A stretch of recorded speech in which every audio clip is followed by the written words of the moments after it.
माहौल एक तरफा है, बिल्कुल भारतीय जनता पार्टी यहाँ से नंबर 1 है और पहली जीत दर्ज यहीं से होगी। नंबर तो अभी आपको 7 तारीख को पता लगेगा, लेकिन हम निगम में अपनी सरकार बना जा रहे हैं, ये आपसे वादा करते हैं। बिल्कुल एक तरफा है। जो 12 से 17 जो कार्य किया उस काम के आधार पर और नरेंद्र मोदी जी के नाम पर राम मंदिर के निर्माण पर भारतीय जनता पार्टी पर विश्वास किया जा रहा है और यहाँ पर भारतीय जनता पार्टी का कमल खिलके रहे। और जिस प्रकार से आम आदमी पार्टी से दिल्ली की जनता गुस्सा हुई है, मैं इसकी कल्पना नहीं कर सकता था।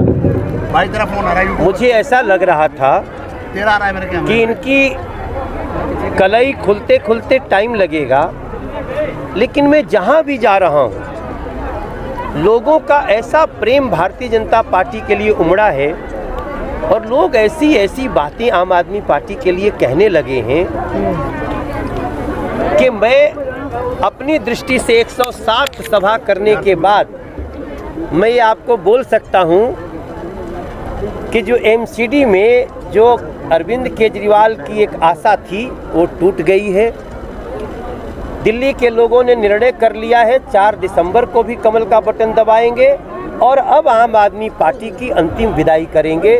2025 तक कमल का बटन दबाएंगे। या जी का मंदिर बनना शुरू हुआ तो ये कहते थे, मेरी नानी कहती हैं कि मस्जिद गिरा के जहाँ कुछ भी बने वहाँ हम कभी खड़े भी नहीं हो सकते। देखिए ये लोग धूर्त लोग हैं। इन्होंने तो ये भी कहा था कि हम श्रवण कुमार हैं और बुजुर्गों का पेंशन रोक दिया।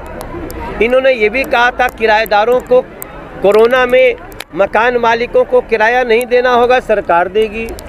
इन्होंने ये भी कहा था कि दिल्ली को लंदन बनाएंगे। इन्होंने ये भी कहा था कि हम दिल्ली के हर गली गली में नल से जल पहुंचाएंगे। ये सब कहाँ गया? ऐसे लोग अरविंद केजरीवाल को और अब क्या कर रहे हैं, मुझे कहते हुए भी मैं हिल जा रहा हूं कि जो 11 साल की बच्ची का बलात्कारी है उसको ये कहते हैं तुम मेरी मालिश करो और जब बाहर निकलोगे तो हम तुमको पूरी सुविधा देंगे और तुमको सशक्त बनाएंगे। क्या दिल्ली की महिलाओं की सुरक्षा के साथ ऐसे ही लोग खड़े होंगे? मेरा मानना है दिल्ली के लोगों को विश्वास बढ़ा है कि एमसीडी वापस एक हो गई है। नरेंद्र मोदी के हाथों में दिल्ली रहनी चाहिए और अब ये सिलसिला शुरू होगा 4 दिसंबर से और चलेगा 2025 तक। दिल्ली में जब नरेंद्र मोदी रहते हैं तो उनसे अपनी सेवा क्यों न ली जाए, आज दिल्ली के लोगों के समझ में आया। भाई 15 साल से बीजेपी थी तभी तो भारत वंदना पार्क बना।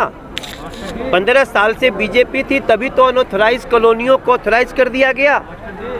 15 साल से बीजेपी थी, हमको फंड नहीं मिलता था, इसलिए हमने तीनों एमसीडी को एक करके मेयर को शक्तिशाली बना दिया कि अब मेयर के पास अपना फंड होगा और हमको मुख्यमंत्री के दरवाजे पे नाक नहीं रगड़नी होगी।